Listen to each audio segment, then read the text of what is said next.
I want to bring in Steve Deace from the Steve Deace program, which follows this program on the Blaze Radio and TV network. Hey, Steve, how are you, sir? Good morning. I could be a little better, but I could be a lot worse. Yeah. How about you? Good. Tonight is going to be a very long night for the two of us. I have a 2-hour special, and then you are following that special along with Daniel Horowitz. And who's the doctor you have on with you? Dr. Ryan Cole is a Mayo-trained pathologist, numerous commendations and awards. In fact, he's flying into my studio from Washington, D.C., where he's been meeting with members of Congress and the U.S. Senate here earlier this week. He has, Glenn, personally reviewed, tested, and confirmed over 150,000 COVID samples and tests in his lab in Idaho as a pathologist. He knows the virus inside and out. Okay. And have you shared the script with him yet? I have not. Okay. No, I like control. Unlike Anthony Fauci, brother, I like control groups. I like real observational searches for truths and not narrative affirming. So I want to get his reaction to this. I'm picking us up a good steak dinner. We're going to sit down and watch this thing together in real time, live. And I cannot wait to see and watch his reaction to it. So you wrote a book about Fauci. You wrote a book about COVID. You are one of the leading experts online and on radio about COVID. I don't know anybody that knows it as well as you in our industry. I was really nervous about sending this to you because I thought you might look at it and go, well, duh. But it was pretty shocking to me when you read the script for tonight. What were your thoughts? I thought it was the best compilation and connecting of dots that I have seen from a major media platform since this entire fiasco began. And then I get nervous when I like something.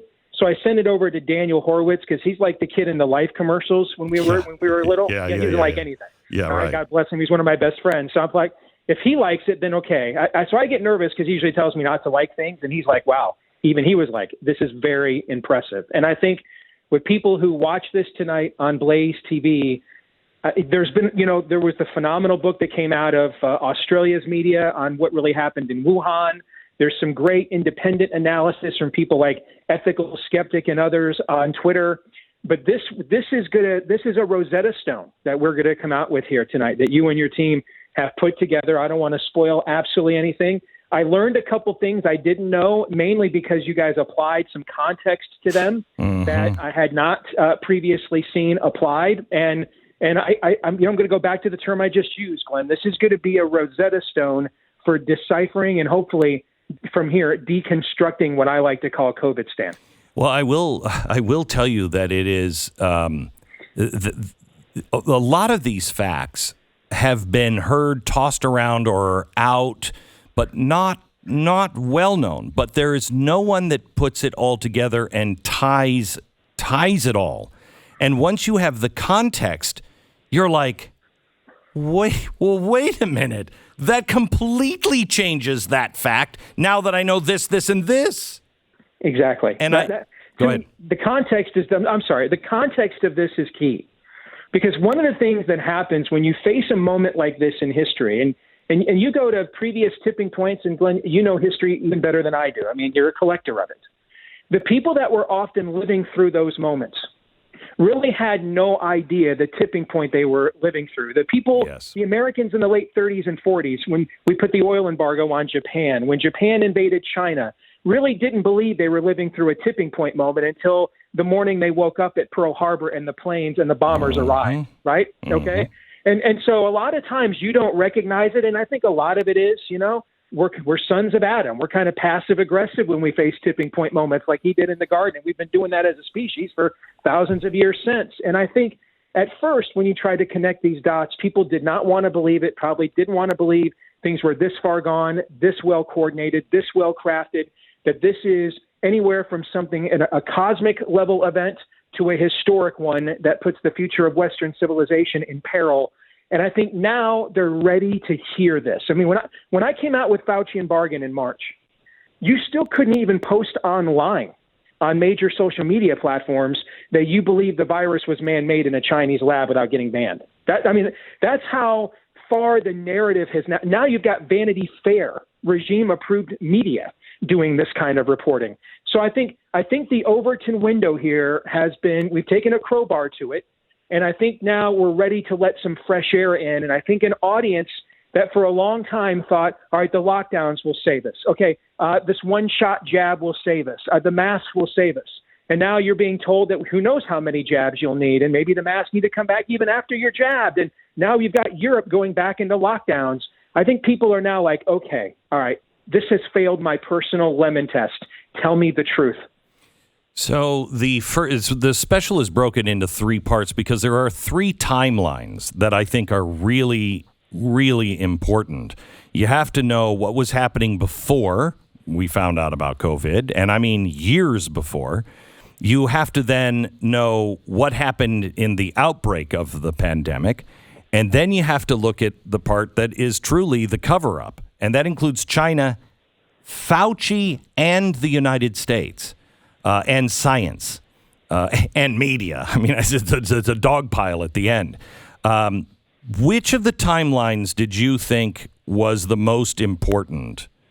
The arms race, to understand the arms race, the cover-up, or what was going on at, right as this thing was breaking? What I thought, and forgive me, I mean, I have had sort of a one-track mind about this individual for going on 2 years now. And the clip that he put out on Sunday, over on one of the Sunday shows this weekend, where he literally defied one of the mantras, the fundamentals of Americanism, and defied Benjamin Franklin, who we quote in the foreword of our book, those who would trade liberty for security are deserving of neither. He literally said, your individual liberty does not overcome the collective safety of the society. Yeah, it does. Actually, it kind of does. That's kind of the cornerstone of what we call here American exceptionalism. All right, that it will take an extreme event with an extreme amount of oversight and consent from the people in order to set our individual liberty aside for our collective safety, none of which we were given. And this is all largely been orchestrated at the hands of one man. And when you go through the three timelines, there's a common denominator in all three of these timelines. Mm-hmm. He is. Mm-hmm. He's the common denominator. I mean, that to me is what kind of stood out to me is, again, remember when we wrote Fauci and Bargain, it was revolutionary to have found out that the head of the Wuhan lab of virology was the former head of the Chinese bioweapons program. That was something that was not openly discussed.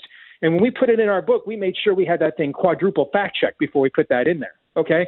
A lot of this is information that has organically moved and come to the surface that was not available 8 months ago when our book came out. And so to me, I actually found what we're going to do tonight sort of the sequel to our book, if you don't mind me saying. No. And that our book it was kind of a compilation of everything we knew at the end of March.